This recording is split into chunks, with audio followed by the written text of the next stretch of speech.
12 নম্বর জাতীয় সড়ক সম্প্রসারণে বাধা, আমডাঙ্গা থেকে ভূমি রক্ষা কমিটির 3 সদস্য গ্রেপ্তার। 12 নম্বর জাতীয় সড়কের সম্প্রসারণে বাধা দেওয়ায় মঙ্গলবার উত্তর 24 পরগনার আমডাঙ্গা এলাকা থেকে ভূমি রক্ষা কমিটির 3 সদস্যকে গ্রেপ্তার করেছে পুলিশ। সন্তোষপুর থেকে রাজবেড়িয়া পর্যন্ত দীর্ঘ 17 কিলোমিটার রাস্তা সম্প্রসারণের কাজ দীর্ঘদিন ধরে গ্রামবাসীদের প্রতিরোধের মুখে পড়েছিল। স্থানীয় সূত্রে খবর, জাতীয় সড়ক কর্তৃপক্ষ সম্প্রসারণের কাজ শুরু করতে গেলে বারবার বাধার সম্মুখীন হন।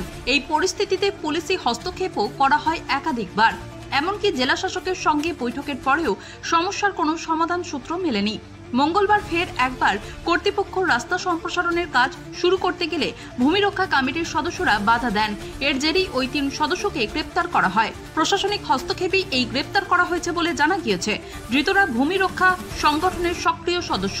পুলিশ সূত্রে জানা গিয়েছে, মঙ্গলবার প্রথমে আমডাঙ্গা থানায় নিয়ে যাওয়া হয় তাদের, এরপর বারাসত থানায় স্থানান্তরিত করা হয়।